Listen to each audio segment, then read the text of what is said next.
Hi all, welcome back to the final whistle then for another match preview. Leicester City, the league leaders, take on strugglers Queen's Park Rangers as the Foxes look to get back to winning ways in the league and bounce back after double defeat in the Championship for the Foxes against Middlesbrough and Leeds. To take on the QPR side, who seems to be struggling down at the bottom. A big win for them last time out, though, in the Championship over, I think it was fellow strugglers Rotherham United. So, Cifuentes men come to the King Power Stadium this weekend to try and upset the apple cart and come and frustrate the Foxes for sure. I'm going to be joined by Matt Druitt from the Hoops and Dreams podcast. He's going to give me the lowdown on the hoops. Guys, as always, hit the like button, subscribe to the channel if you're new to the channel and you haven't subscribed already, please do so. Hayley, how are you? Kyle, how are you? Callum, how are you, my friend? Right, let's get Matt in. You, mate? Hiya, how are you? I'm very good, thank you. Tell me about your love for Queen's Park Rangers, Matt, and your all-time favourite player, pal. Well, I've been supporting the club since I was probably 7 years old. I'm now 24, so it's been a very long commitment. I've seen 2 promotions, 2 relegations. It's been very up and down in recent times. But yeah, all-time favourite player, there's a couple. Charlie Austin's up there, his first spell. Bobby Zamora is sort of a cult hero when he won the playoff final for us a few years back. I'll probably go for Charlie Austin, only because when I was growing up, he was a proper goal scorer, and I was into that when I was a kid. So yeah, I'll probably pick him. Yeah, fair enough. Talisman Charlie Austin loved a few goals. I'd scored a few against Leicester in past time. Yeah. Talk to me about the Hoops and Dreams podcast. What do you guys do over there? Well, basically, it's a fan community forum. Every day we chat about QPR, whether it's to do with the upcoming matches, transfers, rumours that are circulating around the club, and we basically discuss them there.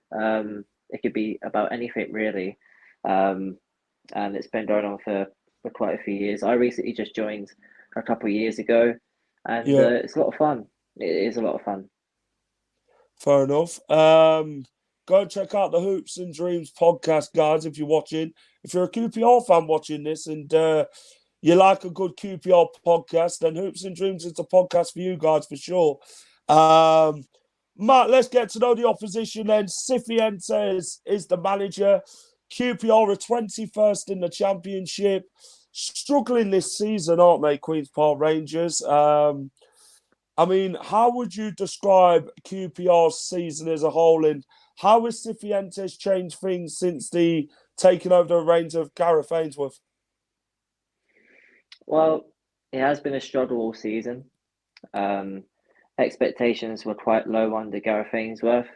I think from the get-go, he wasn't really seen as a Championship manager, Gareth Ainsworth. So expectations wasn't really high, and the players we brought in, we didn't have much depth in the squad.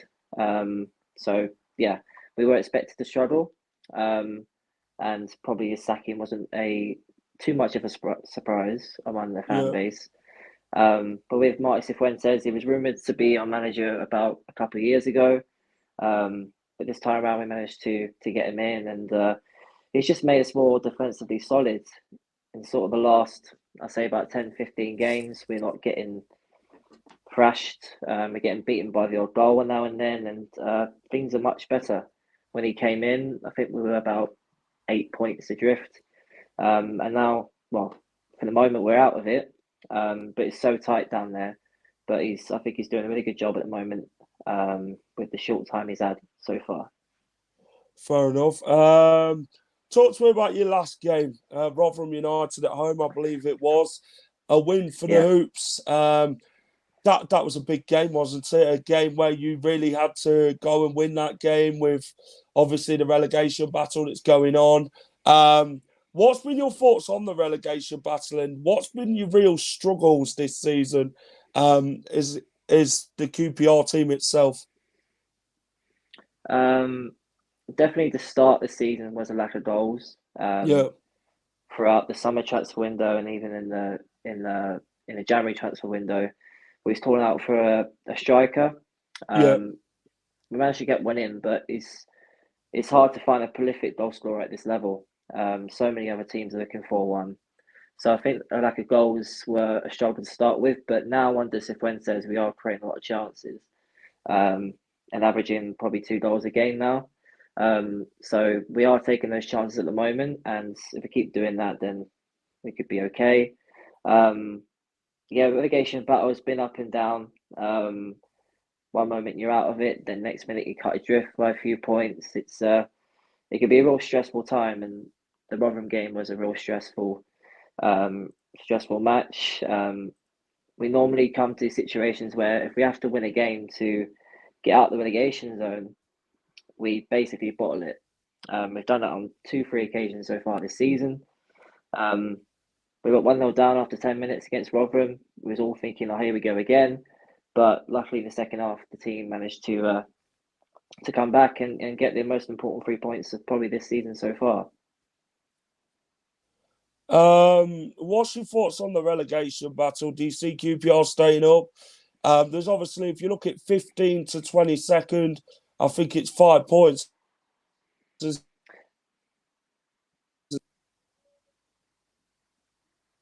Yeah, it's very tight down there. I think the good thing is in terms of for us, we're sort of dragging teams into it.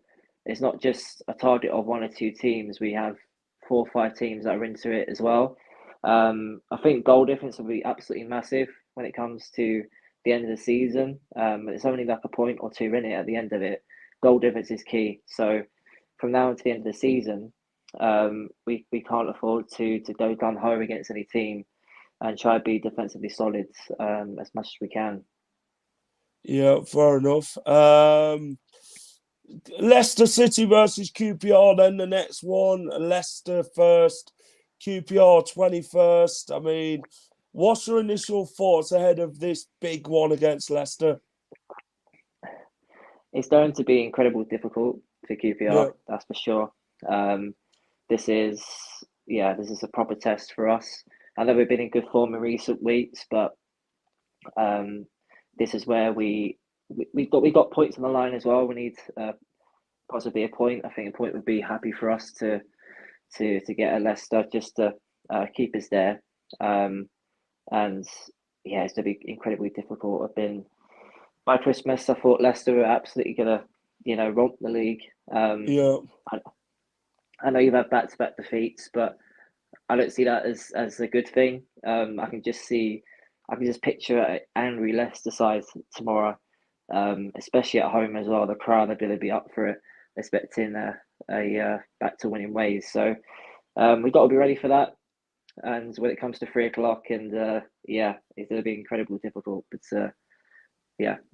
we can only hope for try and make a point, maybe, hopefully. Yeah, this one, Leicester can't be complacent. I know in the last 2 games we've had plenty of chances. We just haven't finished our dinner, you could call it. We take on a QPR side who's fighting for their lives to stay up down the bottom. They need to pick as many points as they can. I think it'll be a game where they'll try and come and frustrate Leicester, to be honest, and try and minimise our chances in front of goal like Middlesbrough have. And Leeds to try and keep the goal tally down. But yeah, this one, I mean, I think your Elias Chairs are now going to be key in this game, aren't they?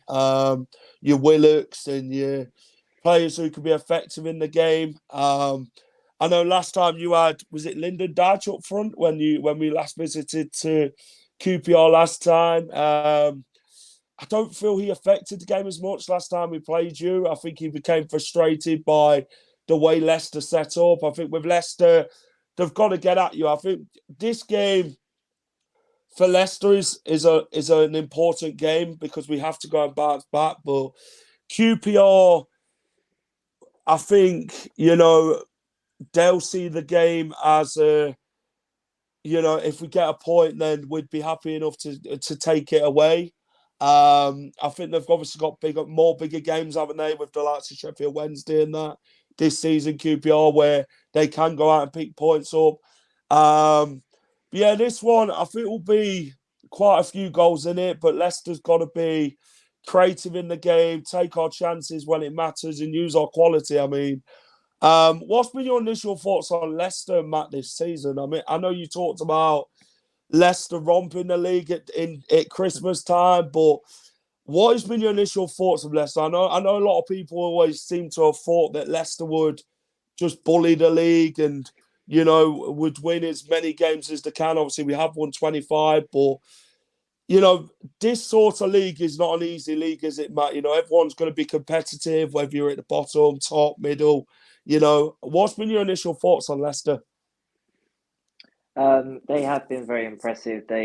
Every time I see them on TV, they're always dominating the ball, creating loads of chances. I've always been impressed by Dewsbury Hall. Yeah. I remember him at Luton. I remember we played him when he was at Luton, and he absolutely dominated the game. And now he's at Leicester. He's shown his true potential, that's for sure. And been impressed by Mavididi as well on the left hand side. I'm sure he'll be trouble for us tomorrow. Vardy is a proper veteran as well. He knows the championship inside out. And I've been very impressed by the coach. He probably wasn't well known in English football, but Leicester have probably properly scouted him, and he's just got on with it. And was on an unbeaten run for quite some time as well. So at some point, like I said, I think Leicester weren't there to be catched, but I think in the championship it's so relentless. It's always Saturday midweek, and Yeah. it's easy. I wouldn't say it's easy to be complacent, but it's hard not to be complacent because the amount of games and the amount of the squad you have to use, and you've got to have luck of injuries and everything else. And I think Leicester have dealt with that pretty well, and they look pretty on course. They're bouncing back. Yeah, it all comes down to squad depth, doesn't it, Matt? When you've got like 3 games in the week, who's got the better squad, Absolutely. Like I said, the likes of Dewsbury Hall, Mavididi, Harry Winks have all been fantastic, There'll be 3 players who did get rested on Tuesday night over the win against Bournemouth in the FA Cup. They'll be fresh and ready to go. Them 3 players, including Wout Faes, Mads Hermansen, Patson Daka as well. Let's have a look at the stats. 25-9 in wins, 3-8 in draws, 6-17 in losses, 34 played, first versus 21st. Let's have a look at the championship head-to-head at the KP. Played 7, 3 wins for both, 1 draw. What's your most memorable Leicester QPR game, Matt? Oh, I remember the last time we played him was in the Premier League. I remember that game where it was the last game of the season. Leicester done a massive survival mission. About 10 games to go, Leicester managed to stay up. We were relegated at the time, and we lost 5-1. And who would have known Leicester would have won the league? The season after that, it was an amazing story. I remember we won at Leicester back in 2011 under Neil Warnock. We won promotion that year, and we had a really good team. So in recent years, it hasn't been too bad at the King Power Stadium, but it'll be my first time going there tomorrow. So I know it's especially when the fans are up for it, it can make loads of noise. It's always packed out there every time I see him on TV, and yeah, I'm expecting a really good atmosphere tomorrow. I think memorable for me was one when Cambiasso scored in the 5-1 win. What a player. Ah, You know, I mean, I spoke about that to a friend today. He said, "What's your most memorable Leicester QPR game?" And I said to him, it had to be the one last game of the season. You know, it was a great win for us. Big up to the QPR fans that travelled, you know. I mean, Leicester and QPR always seems to be a game full of goals, doesn't it, Matt? When you do talk about either at Loftus Road or at the King Power, there's always goals from both sets of teams. I remember when you had Carl Ikeme in goal once and Martin Waghorn scored from distance when Carl Ikeme had stuffed it up. I remember that game quite fondly. Last time out then, a 2-1 win for Leicester. Mavididi scored for Leicester. Harry Winks with the absolute belter of a goal in front of the away end. I think Dazelle scored for you, did he, that game? he did, Um, yeah. then he did go on to get sent off with a bit of a melee in the second half. But what do you take from that game against Leicester? Because that game, you frustrated us, isn't it, for most parts, you know. You didn't allow us to play our game in the way we intended to. Second half, I think we kind of like pushed a lot more in how we wanted to play our game, and we kind of like settled quite well into the game. But I think it took us a while to get into the game against QPR. QPR defensively wouldn't let us get through. We had to really work hard and dig deep in that game. But I think that's the sort of things you do in games when you face teams like Queen's Park Rangers in it who are struggling. They're not going to make it easy for you. They'll want the points as much as you do. So I think last time, you know, I think we took our chances well. Yeah, I think we just managed to get the 3 points in the end, which was the main thing. Yeah, it was. I remember we were sitting back quite a lot, especially in the first half. Yeah, Sort of frustrating you, and then trying to break with the likes of Chair, Willock, and Dykes. And then I think, scored just before half time. And then we decided to go forward a bit more. Managed to get the equaliser. Had sort of momentum at the start of the second half, but um, there was a sort of shift to where once Leicester got on the ball, we started to create chances. We got deeper and deeper, and that red card for Dazelle probably killed our momentum. Really, we just didn't get hold of the ball at all for the rest of the second half, and I think Leicester getting that winning goal was sort of inevitable, really, especially with Harry Winks' quality. Um, but I don't think we do too bad against teams that play attacking football. They have a high line. They can be quite exposed. You know, we have a striker yeah. called Armstrong. He can run in behind if we can let him free and run in behind. There's always a chance there. That could be quite open the game, but I'm sort of expecting we can do. We probably sit back tomorrow and then maybe try and hit on the counter attack. Yeah, we've had a few teams what's come and park the bus against us this season. Rotherham United and Co. who've tried to come and get a point against us. You know, and that's what I hate about teams when they come to our ground. You know, and they're like at the bottom and that they'll sit back. Some will come out and give it a go, and then some you'll know that they're only coming to get the point. And you know, it's frustrating because when they play that sort of block football, it's sometimes hard for Leicester to get round that in it. And I think sometimes we've struggled with that sort of in that way that when teams have set up against us. But that's something we're gonna have to obviously take in mind. I think Enzo Maresca will know that. Obviously watching QPR in videos, watching them home and away this season to how we can exploit you in the way your threats are there as well, which is the main thing. Let's have a look at the last 5 results at the King Power Stadium. The 5-1 result, which was 2015, last time you came to the KP, that were in the Premier League. A 1-0 win, 2014. A 2-0 QPR win, 2010. I believe that was when you said that was Neil Warnock. Yeah, that was our promotion season. Yeah, Season before, 4-0 Leicester, and then a 1-1 draw in 2007. So yeah, Leicester's won 3 out of the last 5 at the KP. Like I say, quite a lot of goals seem to get scored in the games between us, isn't it? Which is good for fans, isn't it? You always like to see goals in the game.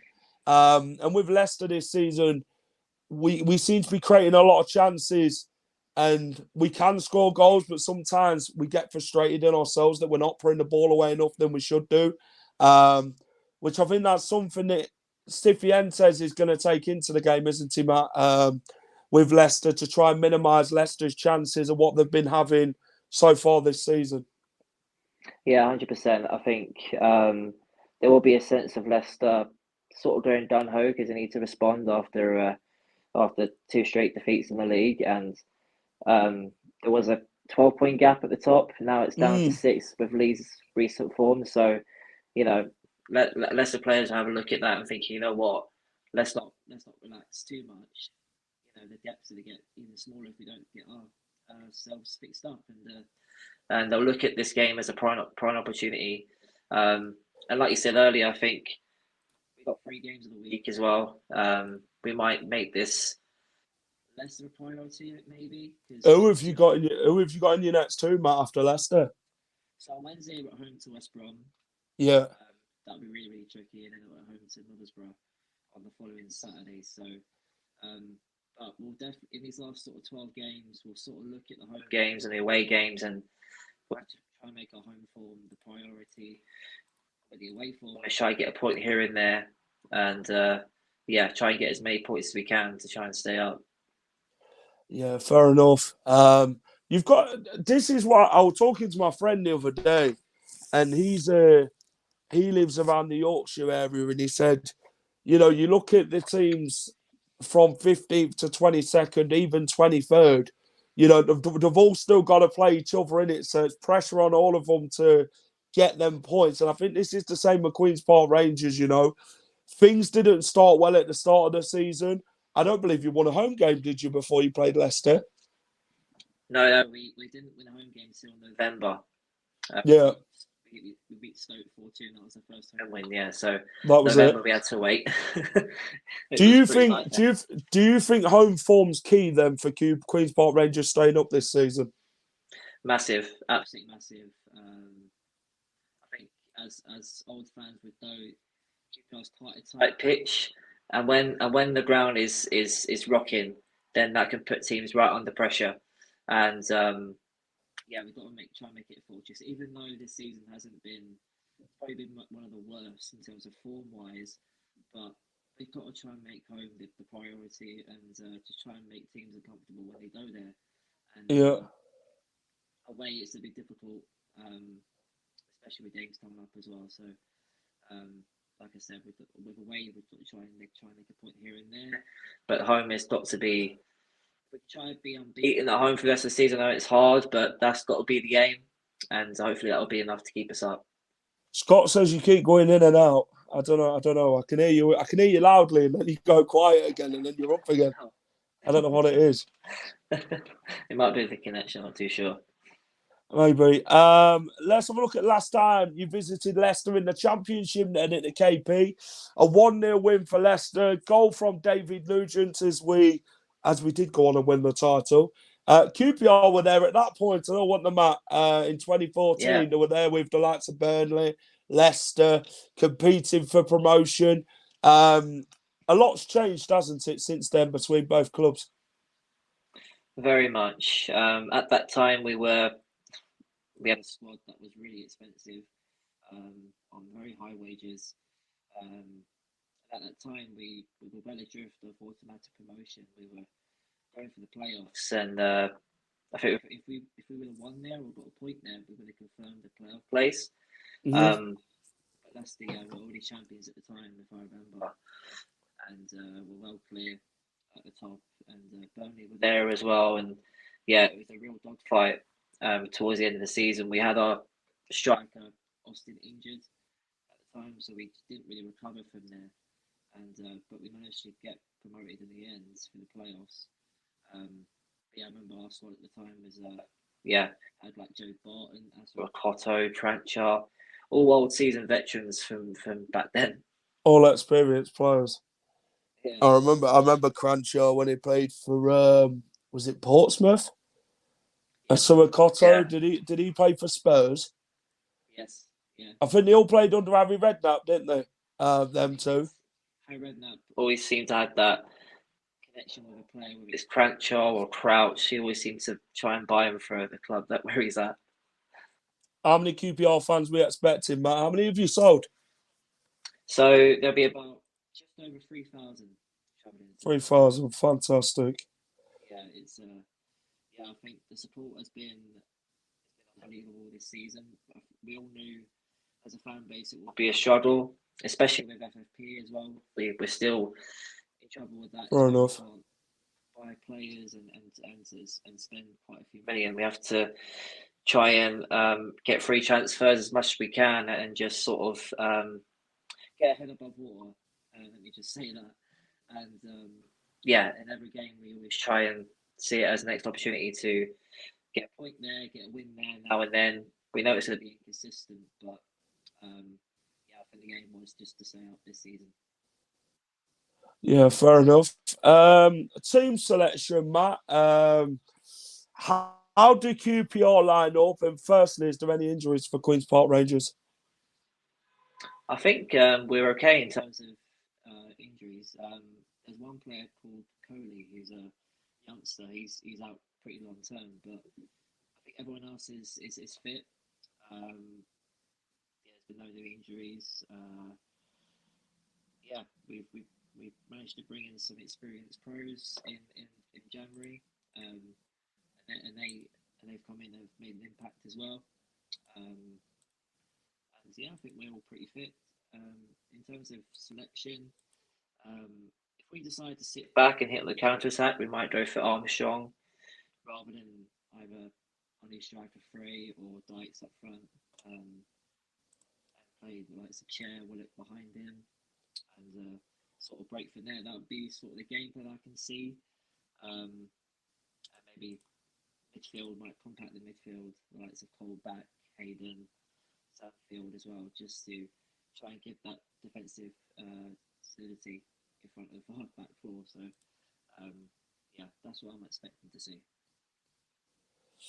Leicester, Jamie Vardy will be back for this game. Casey McAteer will miss the game with injury. Obviously, you know Jamie Vardy well. He does like a goal against QPR, I'm sure.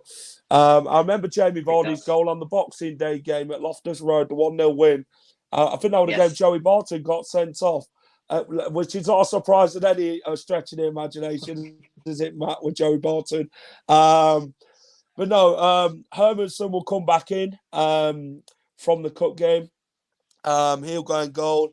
Yannick Vestergaard will miss this game. He's got 2-match suspension. So I believe the likes of, I tell you what, I think Ben Nelson will come in this game, or even Connor Cody. Wout Fast, Ricardo, James Justin. I think he'll go with Fatawu, Harry Winks, Dewsbury Hall, Hamza Chowdhury, Steffi Mavididi. Do I go with Pat Sadaka or Kelechi Iheanacho? I tell you It's quite what, scary. Iheanacho did really well on Tuesday night, but I think maybe he'll consider Pat Sadaka again. I'm not sure, but to be honest, you know, as long as we score goals with either one of the two, I don't really mind. Whichever one wants to start, Daka, Iheanacho, or even Vardy, as long as we score goals and we can put the ball away, then we're happy. So, in my opinion, I'd go with. I think he'll go with. I think he'll go with Daka. I don't. I think Iheanacho potentially could play up front on Tuesdays. We've got Sunderland, so there's enough games for the strikers to get game time and that in the next 3 games. So, yeah, I think he'll go with Daka this one. Last one, Matt, is the score prediction. What's your head and heart? Or my head says probably 2-0, 3-0 Leicester at best. Yeah. My heart probably says a 1-1. 1-1, because I want to see a score, and two, Yeah. if we do concede, then try and hold on for the point, and hopefully results go elsewhere for us, and we're still at the relegation zone come 5 p.m. That's my hope. Yeah, Terry's gone 2-0. He's back in Leicester. Realistic. I'm gonna go 3-0 Leicester. I'm gonna go 3-0. I'm gonna go for Dewsbury to score in this game. I think Keenan will get one. He's been unbelievable this season in midfield. Yeah, so I'm going to go 3-0 Keenan Dewsbury to score. Matt, thanks for coming on, pal. Quickly, though, before I let you go, plug your podcast for us. Let everybody know what you do at the Queen's Park Rangers podcast. So it's the Hopes and Dreams podcast is on YouTube. Every Friday, or every week, there's a preview for the upcoming matches for the week. And every sort of 2 months or so, there is a monthly review of the results.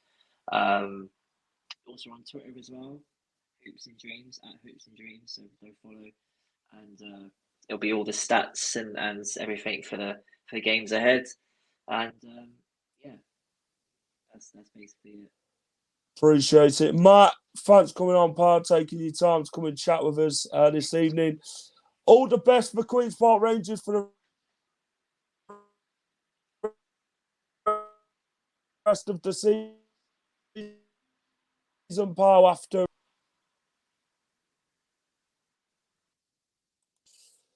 That was Matt. Thanks for Matt for taking his time coming to chat with us right here on the Final Whistle on the match preview.